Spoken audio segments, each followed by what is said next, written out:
Բարի երեկո, եթերում է մարդկային գործոնը։ Օրեր առաջ 44-ամյա բելգիացի Նաթան Վերխելստին հայրենի երկրում էվթանազիայի են ենթարկել։ Նաթանը նախկինում եղել է Նենսի անունով կին, որը կյանքից հեռանալու գիտակցված որոշում է կայացրել, որովհետև դիմել է սեռափոխության անհաջող պլաստիկ վիրահատության։ Համենայն դեպս այդ անհաջող պլաստիկ վիրահատությունից հետո է, որ անտանելի հոգեկան տառապանքների պատճառով նա դիմեց այդ քայլին։ Մահվանից ժամեր առաջ նա հայտարարել է. «Ես աղջիկ էի, որը ոչ ոքի պետք չէր»։ Այսօր մարդկային գործոնը քննարկելու բավականին լուրջ, շատ ծանր, բայց գուցե նաև անհրաժեշտ մի թեմա եւ մարդկության մեջ թերևս ամենահետաքրքիր թեմաներից մեկը էվթանազիա հասկացողությունը։ Բարի երեկո։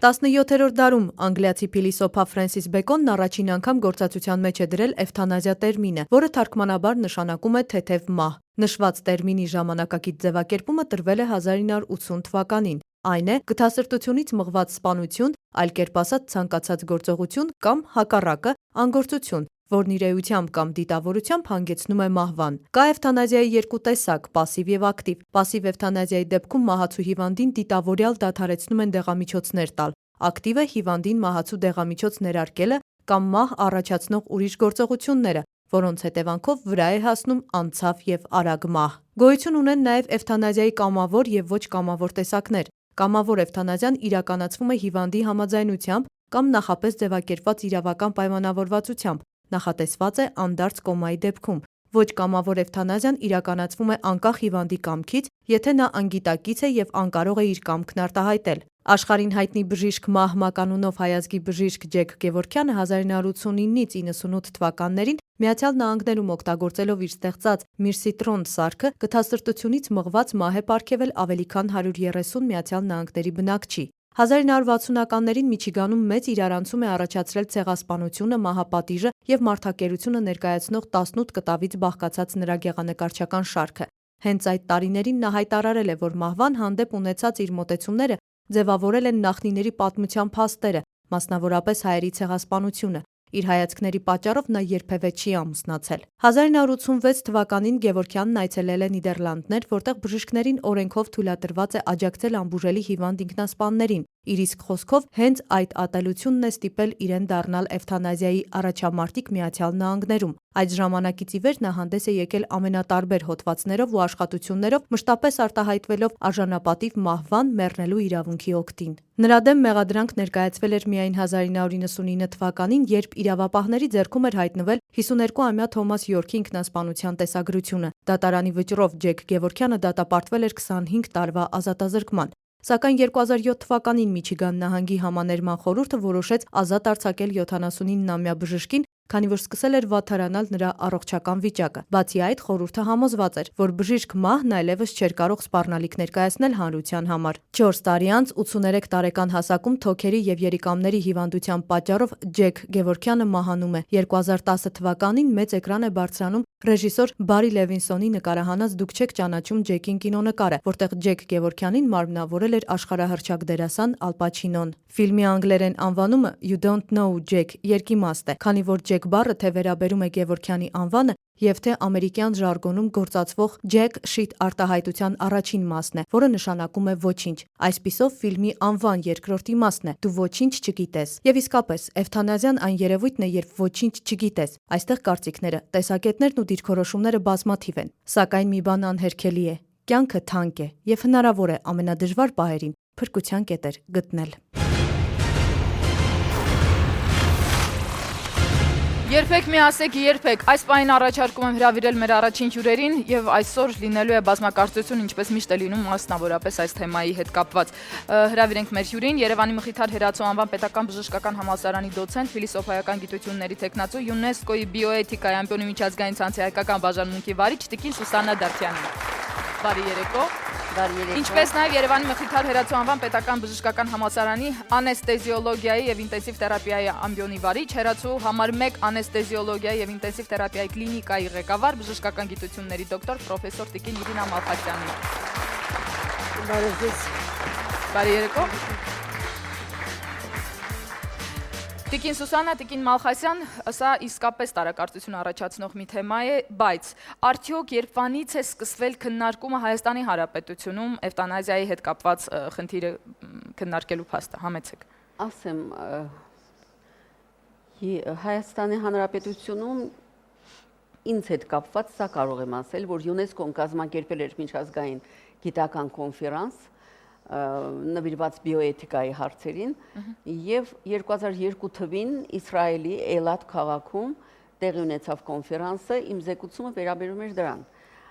Ազգի հոգի կերտվածքը, մշակույթը, սովորույթը, ավանդույթը եւ էվտանազիայի խնդիրը Հայաստանում։ Դե բնականաբար ես ասեցի, որ Հայաստանում այդ հարցը փառք Աստծո ժամանակավրեպ է, բոլորովին չի էլ քննարկվում, որտեղ դա սահմանադրորեն անընդունելի է, ընդունված չէ, իսկ քրեորեն պատժելի է։ Ասելով փառք Աստծո, նկատի ունեք, որ էվտանազիա երևույթը դուք ձեր կողմից որակում եք որպես բացասական։ Ես որակում եմ որպես հանցագործություն։ Շնորհակալություն, Տիկին Մալխասյան։ Իմ մասնագիտության բնույթից ելնելով էվտանազիա գաղափարի հետ առաջին անգամ երևի առնչվել եմ 84 թվականին։ Ժամանակ շատ պոպուլար են արտասահմանյան եւ ռուս մասնագետների թեզերը, գրքերը, պուբլիկացիաները, որոնք նվիրված են այդ հսկա խնդրին եւ իհարկե բժշկական բոլոր հասարակությունը միանշանակ դատապարտում էր դա։ Մենք ապրում ենք սովետական պերիոդում, սովետական հիվանդանոցներում եւ մեզ համար դա ուղղակի դա абստրակտ գաղափար էր։ Ընթացքում խնդրը դառավ ավելի ակտուալ, երբ որ սկսեցին լուրեր գալ, թե արտասահմանում ինչպիսի քայլեր են անում էվտանազիայի կիրառման համար, որ երկրներն են ընդունել, որ երկրներն են ընդդիմադրում։ Եվ 2000 թվականի սեպտեմբերին, ես շատ լավ հիշում եմ, Սորոսի հիմնադրամը Թբիլիսիում կազմակերպեց մեծ կոնֆերանս, որտեղ ներկա են Անդրկովկասի բոլոր հանրապետությունների ներկայացուցիչները։ Քննարկումը միտված էր նրան, որ պետք է, թե պետք չէ։ Թե քննարկում, թե ներկայացում խնդրի եւ հոգեբանական, եւ սոցիալական, եւ նույն թվում յուրիդическая проблема, յուրիդический ասպեկտ։ Միանշանակ թե մարդկային գործոնից ելնելով, որովհետև ես առաջինը քրիստոնյա եմ։ Ելնելով իմ ընտանիքի դաստիարակությունից, իմ քրիստոնյա լինելուց, իմ հարգանքից հանդեպ իմ եկեղեցին եւ ամենակարևորը հարգելով դիմացինի անձը, լինի թե հիվանդ, թե լինի իմ հիվանդը, իմ պացիենտը, ես կատեգորիկ, կտրականապես չեմ կարող ընկալեմ Էվտանազիա հասկացում։ Գործողությունը, որը կոչվում է մարդուն կյանքից զրկել, մարդասպանություն։ Շնորհակալություն Տիկին Մալխասյան, սա իհարկե երկու տարբեր տեսակետների խաչմերուկ է, մենք հիմա կփորձենք հասկանալ, թույլ տվեք ներկայացնել այստեղ ներկա եղող հյուրերիս։ Ընդհանուր եւ օնկովիրաբույժ Քանաքեր Զեյթուն բժշկական կենտրոնի ընդհանուր վիրաբուժության բաժանմունքի վարիչ Արամ Ակունց, բարի երեկո։ Հայաստանի հակացավային եւ պալիատիվ ասոցիացիայի նախագահ, Վանատուն հիմնադրամի հիմնադիր տնօրեն, Ուռուցքաբանության ազգային կենտրոնի պալիատիվ օգնության ծառայության ղեկավար, բժշկական գիտությունների թեկնածու Հրանտ Կարապետյան, բարի երեկո։ Այս կողմում Մայրաթորի միաբան Ժորա Սարգսակյան Սարգսյան, ողջույն։ Երգահան, կոմպոզիտոր, արվեստի մշակույթի վաստակավոր գործիչ Էդգար Գանջումյան։ Արամ, նախ այնուամենայնիվ սա սպանություն է, թե գթասրտություն, եթե դիտարկենք նաև բժշկական տեսանկյունից, հաշվի առնելով, որ գիտեք ցավի համալսարանը ավարտելուց, երբ որ մենք երթվեցինք ու դառանք բժիշկ, մենք պարտավոր էինք հիվանդներին բուժել, ոչ թե սպանել։ Ու ես չեմ կարծում, որ որևէ բժիշկ, որը ավարտել է բժշկական համալսարանը, դառել է բժիշկ, երթվել է նաև մարդ սպանի։ Մարդու կյանքը կներեք իհարկե մենք չենք տվել ու մենք էլ չենք կարող խլել դրա կյանքը։ Ես չեմ համարում դա գթասրտություն, երբ որ դու մարդուն զրկում ես կյանքից։ Կարծում եմ ավելի լավ է, մտածել եմ բանի մասին, որ հնարավոր թեթևացնել ծանր հիվանդների վիճակը, ստեղծել տարբեր հոսպիսներ, տարբեր հիմնարկներ, որտեղ այդ հիվանդը վերջի թեկուզ տրված իր 10 օրը կամ 5 օրը կամ 1 շաբաթը գոնե մարդավայել ապրի։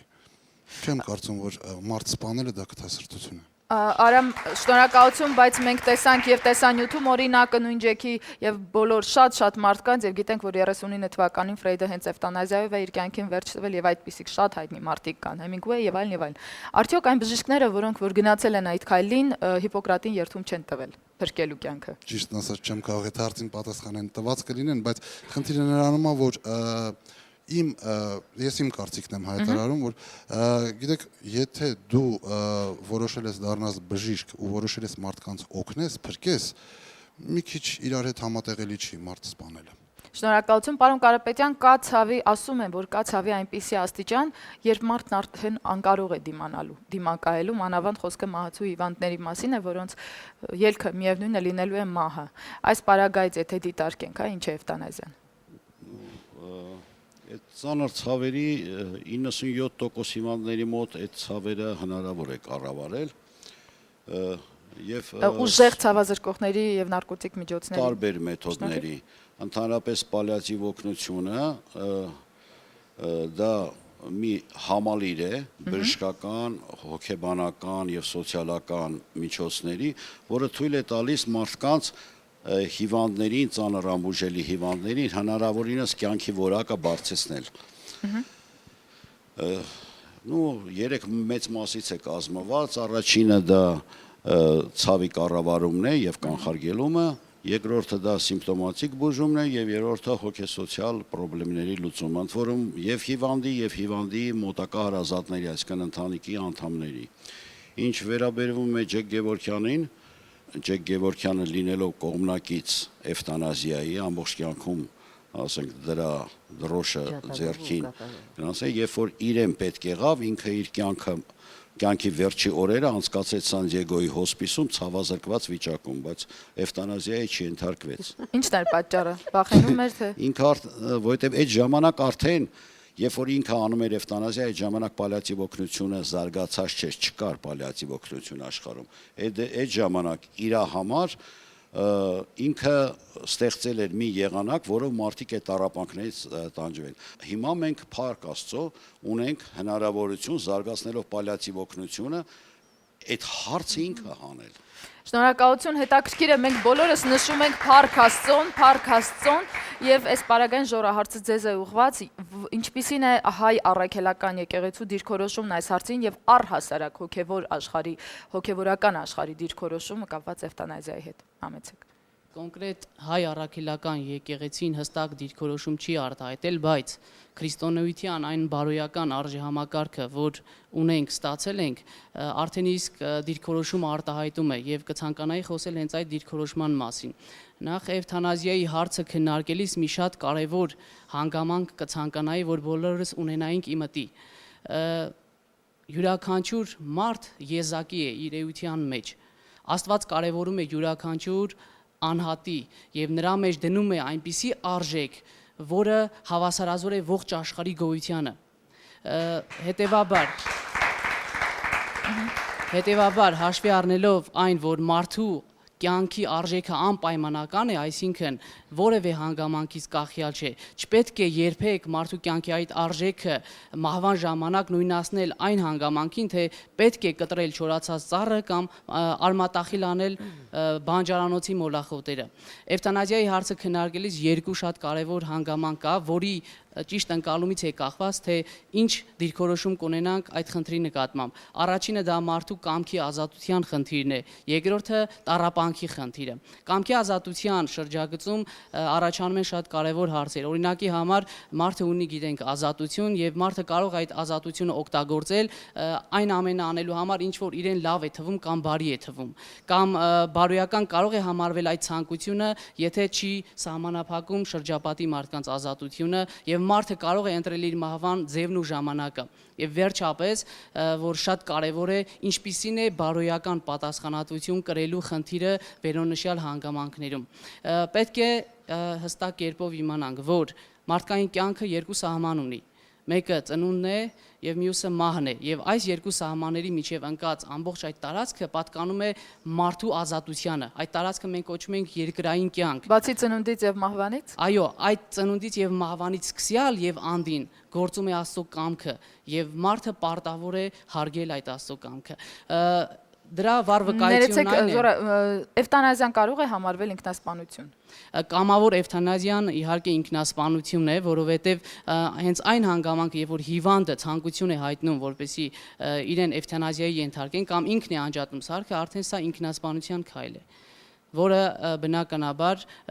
անհավատության յուրահատուկ դրսևորում է։ Եվ այն հանգամանքը, որ մարդը չի կարող ուզել եւ չծնվել, չի կարող ուզել եւ չմահանալ, ինքնին փաստում են, որ մարդը այդ սահմանից այն կողմ իշխանություն չունի, հետեւաբար պետք է հարգի Աստծո կամքը եւ ցանկությունը։ Եվ յուրաքանչյուր քրիստոնյա մարդ պետք է յուրաքանչյուր հիվանդի, լինի դա իր հարազատը, լինի անծանոթ եւ այլն, պետք է ցույց տա իր սերը, իր հոգատությունը, իր խնամքը։ Շնորհակալություն Ժորա, որքան էլ որ մենք խոսենք, որ քրիստոնյան կամ որևէ մարդ մարդկայնությունից ելնելով պետք է ցույց տա լավ վերաբերմունք, միևնույն է, էվտանազիան շատերի համար փրկություն է, որքան էլ մենք դեմ լինենք կամ ամեն մեկս ունենա մեր տեսակետը։ Տիկին Սուսանովա։ Լավ է, որ կույր ընդօրինակման գայթակղությունից հեռու մնացինք, որ ասենք, Եվրոպայում որոշ երկրներ ընդունել են, եկեք մենք էլ ընդունենք։ Շատ այլասերություններ կարող են ընդունել, դա չի նշանակում, որ մենք էլ պիտի ընդունենք։ Ցավոք ընդունում ենք։ Շատ վատ ենք անում, շատ վատ ենք անում։ Ժիրինովսկին լավ ասեց, այդ ինչ կա այլասերված Եվրոպայից սովորելու այսօր, որ հիմա անպայման ուզում եք խցկվել եւ անպայման ուզում եք այնտեղից մի բան վերցնել։ Այլասերությունից բացի ինչ, հոլանդիաները կարող են ընդունել, բելգիաները, չգիտեմ, բայց մենք ինչ կապ ունենք։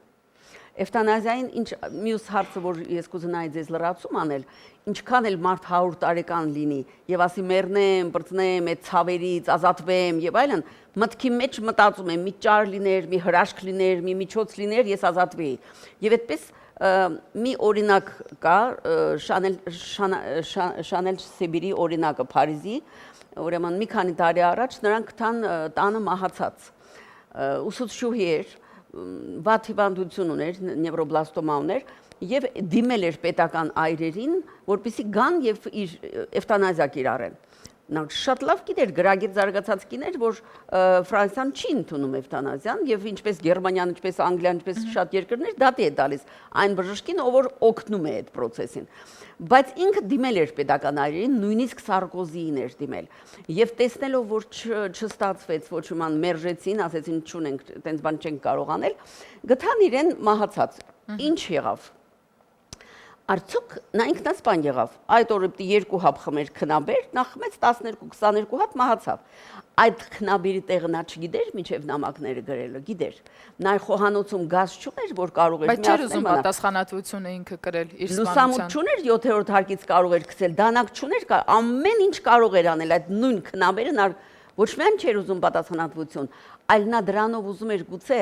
ողջ ֆրանսիական հասարակության եւ պետական այրերի, նույնիսկ Սարկոզիի ուշադրությունը հրավիրել նման կարգի հիվանդների վրա, մասնավորապես իր վրա, խնդրելով պարզել, որ Սարկոզի դու հսկայական պետության պրեզիդենտ ես, արդյոք ամբողջ աշխարհում մի դեղուդարման, մի ճար չկա, որ բուժեք այդ հիվանդությունը։ Տեսնելով, որ չկա, ինքը խմեց քնաբերը եւ մահացավ։ Հիմա այստեղից հետևություն շատերն են գրում նամակներ, ես ունեմ մի քանի օրինակ, դրանք անպայման կթերցեմ։ Մենք ունենք բազմակողմանի քննարկման հնարավորություն այսօր, կշարունակենք կարճատև դադարից հետո։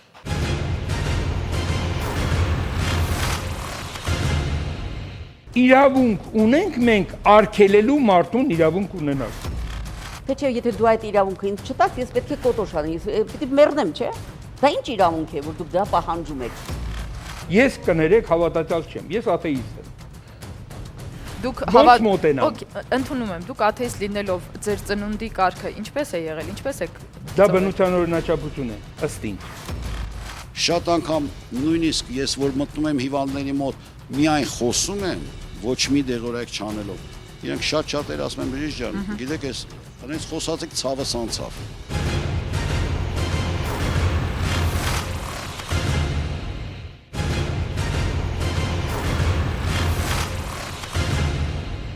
Մարդկային գործոնն է եթերում եւ քննարկում ենք էվտանազիայի ցավալի, բայց շատ կարեւոր հարցը։ Այս պահին առաջարկում եմ հրավիրել մեր հաջորդ հյուրին, հոգեբան պրոֆեսոր Ռուբեն Աղուզումցյանին։ Բարի երեկո, պարոն Աղուզումցյան, համեցեք։ Նախքան ձեզ խոսք տրամադրել, ուզում եմ ընթերցել մի այսպիսի փաստ։ Բժիշկներին Ազգությամբ ռուս հիվանդներից մեկը նամակ է գրում հետևյալ բովանդակությամբ. «Թանկագին բժիշկ, դուք պարտավոր եք պայքարել հիվանդի կյանքի համար, բայց ոչ տառապանքների։ Իմ ցավերն անտանելի են, դրանք վեր են մարդկային ուժերից, ինձ ոչինչ չի կարող օգնել։ Թողնել, որ շարունակվեն հիվանդի տառապանքները չարիք է, մինչդեռ բժշկության էությունը գթասրտությունն է։ Վոլտերը չէր սխալվում, երբ ասում էր, եթե ամեն ինչ կորած է, կյանքն այդ դեպքում խայտառակություն է, իսկ մահը պարտավորություն։ Ըստ ձեզ, պարոն Աղուզումցյան, արդարացի էր արդյոք այսպիսի հիվանդի պահանջը եւ ձեր վերաբերմունքը էվտանազիայի վերաբերյալ»։ Ասեմ, որ մենք քննարկում ենք մի երևույթ, որը միանշան պատասխան չունի ոչ մի հարցում, որովհետև այստեղ միանգամից շատ շահեր են կուտակվում, դառնում ամբողջական։ Ըստ ինձ մի կարևոր հարց կա, որի պատասխանը միգուցե կօգնի խնդրի լուծմանը։ Դա նա է, եթե մարդը իրավունքներ ունի, ինքը իրավունք ունի չապրելու, թե ոչ։ Եթե մարդը իրավունքներ ունի, մենք արդեն արդյոք մենք իրավունք ունենք սահմանափակելու նրա իրավունքները։ Եվ այս առումով ասեմ ձեզ, այստեղ շատ էթիկական, շատ բարոյական, շատ նուրբ բաներ կան կապված նրա հետ, թե այ ինչքանով է ժամանակակից բժշկությունը հստակ կարող ասել, մարդը կարող է վերականգնվի, թե ոչ։ Պարոն Աղուզումցյան, կոնկրետ հարց եմ տալիս, դուք կողմ եք, որպեսզի իրականացվի էվտանազիա, թե դեմ։ Չկա այդպիսի պատասխան կողմից չէ, կախված նրանից, թե ինչպիսի իրադրություն է։ Եթե մարդը այնպիսի վիճակում է, որ տանջանքների մեջ է ապրում, այդ դեպքում ես կողմ եմ էվտանազիայի։ Իսկ երբ կարելի է փրկել, եւ դա առաջնային պետք է իհարկե լինի։ Եվ այստեղ առաջ են գալիս ուրիշ հարցեր՝ էթիկական, բարոյական, ոգեղեն եւ այլն։ Բայց քիչ չեն, չէ՞ լինում դեպքերը, երբ անգամ կոմայի մեջ եղող հիվանդը տարիներ անց արթնանում է եւ ապրում է շատ նորմալ կյանքով։ Բացի դրանից թվում է անբուժելի հիվանդ է, բայց կարողանում է հաղթահարել եւ անցնել փուլերը։ Մենք այստեղ ունենք իմ համար շատ սիրելի մարդ, հյուր Էդգար Գյանջումյանը, մենք գիտենք Էդգարը անցել է դժվար փուլերով իր կյանքի։ Էդգար, շնորհակալություն գալու համար, որովհետեւ ձեր գալը վստահ եմ կարեւոր է լինելու նաեւ լսողների համար։ Ես հիշում եմ, երբ որ ես էի անցնում այդ բուժման ընթացքը, մարդիկ կային, որոնք մեկ էլ գալիս էին ինձ մոտ հիվանդասենյակ, ես սկսում էին խոսել դա մահվան մասին, ես այլևս նրանց չէի ուզում տեսնել երկրորդ անգամ։ Գիտեք, դա Եվրոպայում կոնկրետ, երբ որ այդ օրվա հերթապահ, այսինքն բուժաշխատողը գալիս էր ու սկսում էր, դե գիտես, վերջում բոլորս էլ ինչ որ վահանալու են կամ ինչ որ sense բաներ, հենց տեսնում է իր հերթափոխնա, մի ցակ որոշակի լարվածություն եւ չցանկություն կար, ոչ չէի ուզում նա գալ ինչ որ իր բաները անել, ինչ որ անում է։ Եվ ասեմ, որ Փառք Աստծուն այսօր բժշկությունը զարգանում է, չէ՞, եւ թռիչքներ են լինում, քանի տարին մեկ թռիչքներ են արձանագրվում եւ վերջապես պետք չի այդ հույսը կտրել եւ անպայման պետք է շեշտել այսօր փաստեր են, ոչ չեն կարող պահկվել կամ թաքցնել այդ փաստերը, որ իրոք դեպքեր են լինում շատ, երբ որ ոչ մեկը չի հասկանում եւ բժիշկներն էլ ինչ ասվածային միջամտությամբ բժշկումներ են արձանագրվում եւ դա կարա լինի հենց այն վիճակում, որ արդեն բոլորը ձեռքերը իջացրել են, դա կարող է լինել։ Դա համար ես կարծում եմ միջև կյանքի վերջի պահը, միջև վերջի շունչ մարդ ավելի լավ է մտածի կյանքի մասին եւ անգամ եթե պիտի հանգչի հավերժ կյանքի այդ հույսով հանգչի եւ հեռանա կյանքից, քանց թե մահվան մասին դառը մտորումներով։ Դա իմ կարծիքն է։ Շնորհակալություն Անչա, պարոն Կարապետյան, ձեր կենտրոնը նախատեսված է անբուժելի մեծ ցավ ունեցող հիվանդների համար եւ սովորաբար նաեւ անհույս որակում ունեցող հիվանդների համար։ Նախ որքանով է հնարավոր անհույսից բերել որևէ հույսի մակարդակի եւ այդ պարագային, երբ տեսնելով այդպիսի ցավեր, այդպիսի ապրումներ ունենալով, արդյոք հիվանդները չեն խնդրում այնուամենայնիվ դադարեցնել իրենց կյանքը։ Գիտեք ինչ, հույսը վերջինն է մահանում, ոնց որ ընդունված է ասել։ Շատ անգամ, որ մտնում եմ հիվանդի մոտ, որը առաջի այցելությունս է լինում եւ հիվանդը ուժեղ ցավերի մեջ տառապում է, շատ հիվանդներ խնդրում են բժիշկ ջան մի բան տուր, խմեմ, թողեմ ես կյանքից գնամ, արդեն չեմ դիմանում։ Հիմա կուզեի ասես մի տեստի նման բան անել, օրինակ պատկերացնենք 10 հիվանդի մոտ մտել եմ, 10 հիվանդն էլ, ասենք, խնդրել են, որպեսի ասենք ես դեղամիջոց տամ, որպեսի իրենք կյանքին վերջ տան։ Որպես օրենք ես այդ հիվանդներին ասում եմ իմ գրած դեղորայքը կընդունեք, մի շաբաթ հետո քանդիպենք, եթե նման հարց նորից կանգնի, ես ձեզ անպայման խորհուրդ կտամ։ Ձեր կարծիքով մի շաբաթ հետո այդ 10 հոգուց քանիսն են կրկնում այդ խնդրանքը։ Ոչ ոք։ Այո, ոչ ոք։ Կյանքը շատ քաղցր բան է։ Այսինքն, եթե այդ ծանր դրության մեջ լինող հիվանդը լինի ցավազրկված, հոգեկան հարցերը լուծված լինի, մենք այս վերջի ժամանակները մեր մոտ մի ցակ, եթե մեկը հիվանդ է ունենում, գնում են հիվանդատես, նստում են կողքի սենյակում սուրճ են խմում, խոսում են ամեն ինչի մասին, մոռանալով էլ, որ կողքի սենյակում այդ հիվանդն է, այդ հիվանդը կոմունիկացիայի կարիք ունի։ Մտեք, խոսեք հետը։ Այդ մանավանդ եթե կյանքում ակտիվ կյանքով ապրած մարդ է լինում, նա ուզում է ուղղակի խոսք լսել։ Այդ բարեկամներին մի նստեք տենց սուրճ խմեք, հաշվեք, որ հիվանդատես եկաք, ձեր հոգու պարտքը կատարեցիք, մտեք հիվանդի մոտ, խոսեք, Էդգարը շատ ճիշտ բան ասեց, որ խոսքը շատ անգամ նույնիսկ ես, որ մտնում եմ հիվանդների մոտ, միայն խոսում եմ, ոչ մի դեղորայք չանելով, իրենք շատ-շատեր ասում են բժիշկ ջան, գիտեք, այս խոսացեք ցավս անցավ։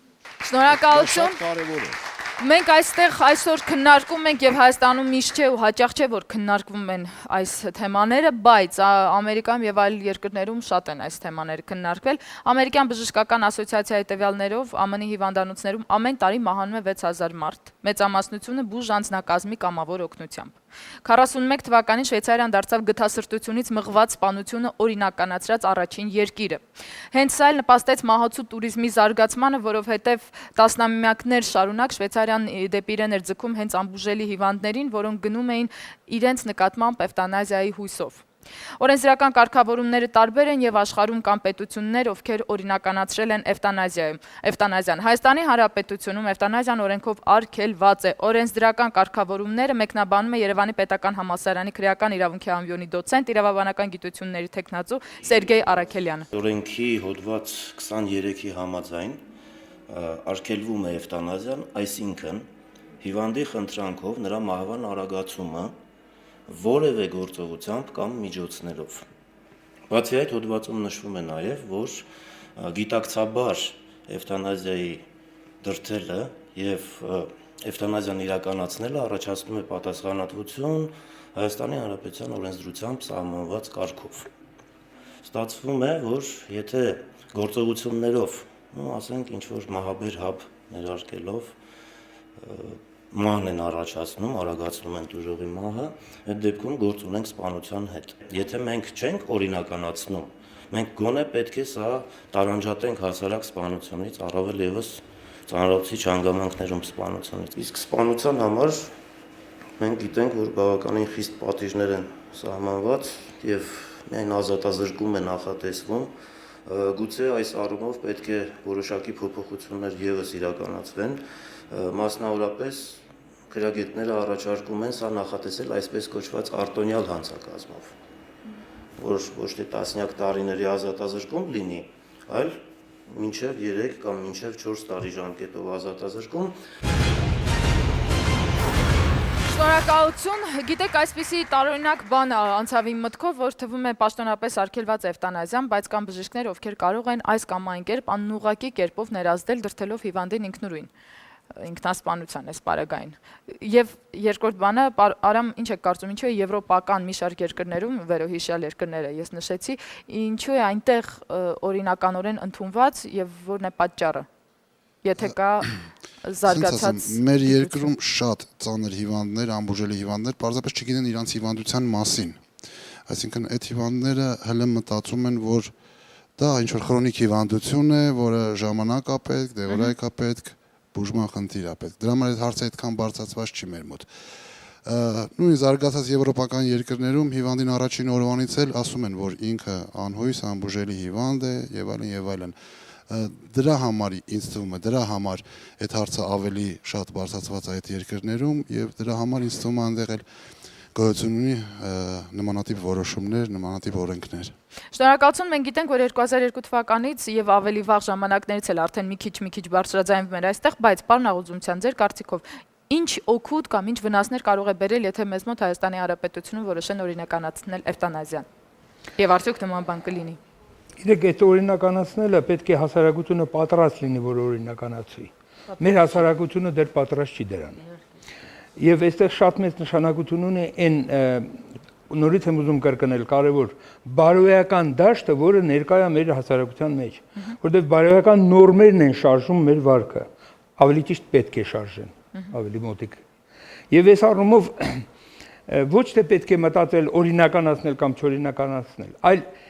ինչ ձևով մոտենալ խնդրի լուծմանը։ Իրոք մենք գիտենք, որ կան հիվանդություններ, որոնք այս մեր ներկա ժամանակում անբուժելի են եւ հասցնում են մարդուն ավելի ծանրացնում են մարդու վիճակը։ Եվ այդ դեպքում բժիշկների եւ մնացած մասնագետների ֆիզիոլոգիան այդ ամեն որոնք զբաղվում են մարդով։ Այդ դեպքում այդ մարդկանց ճիշտ կողմնորոշումը եւ ճիշտ չափանիշները մշակելը դառնում է առաջնային։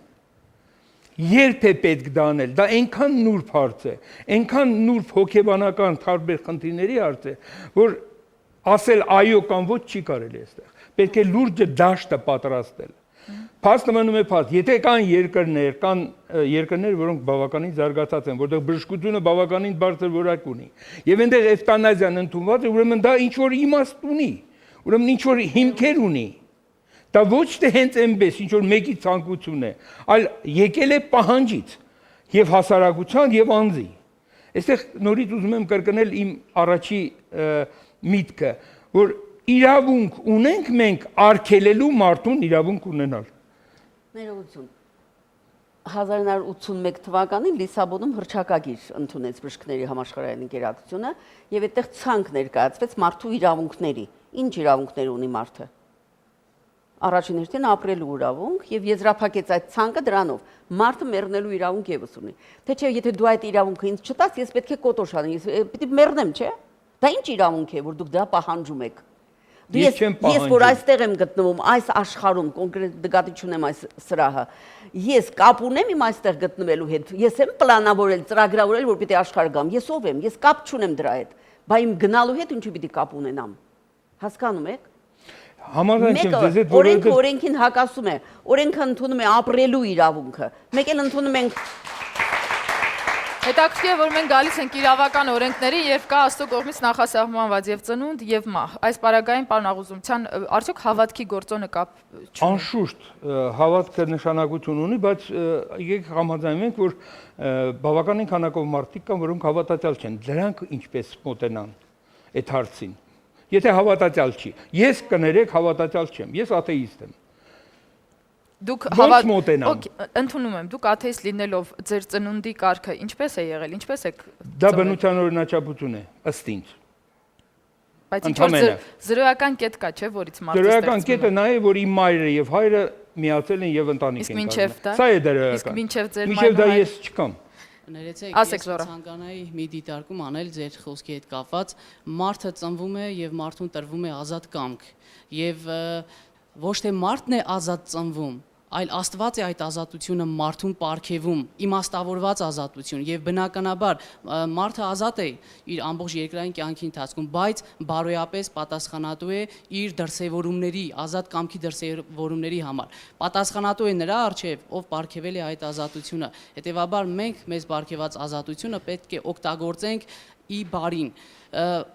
Աստծո համար ամենամեծ արժեքը ոչ թե պարտադրված բարին է, այլ մարդու ազատ կամքով ընտրված բարին։ Կարևոր հանգամանք է նաև էվթանազիայի պարագայում գթասրտության փաստարկը, որովհետև իսկապես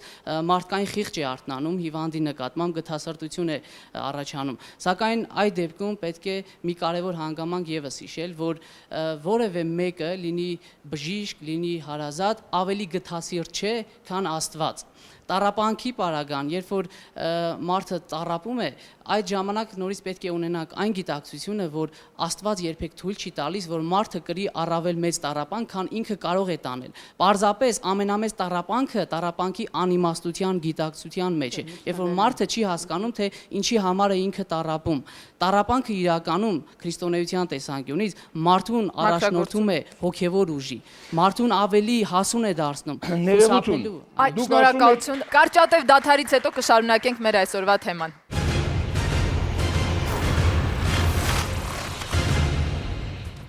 Շատ անգամ նույնիսկ ես որ մտնում եմ հիվանդների մոտ, միայն խոսում եմ, ոչ մի դեղորայք չանելով։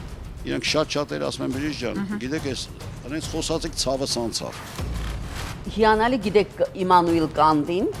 որը ասում էր, որ Աստծո գոյությունն ընդունելն ու նրան հավատալը յուրաքանչյուր բանական մարդու բարոյական պարտքն է։ Ես համաձայն չեմ, սա գիտական մոտեցում չի։ Կյանք եւ մահ, ընտրիշ կյանքը, մարդու կամքն է այստեղ։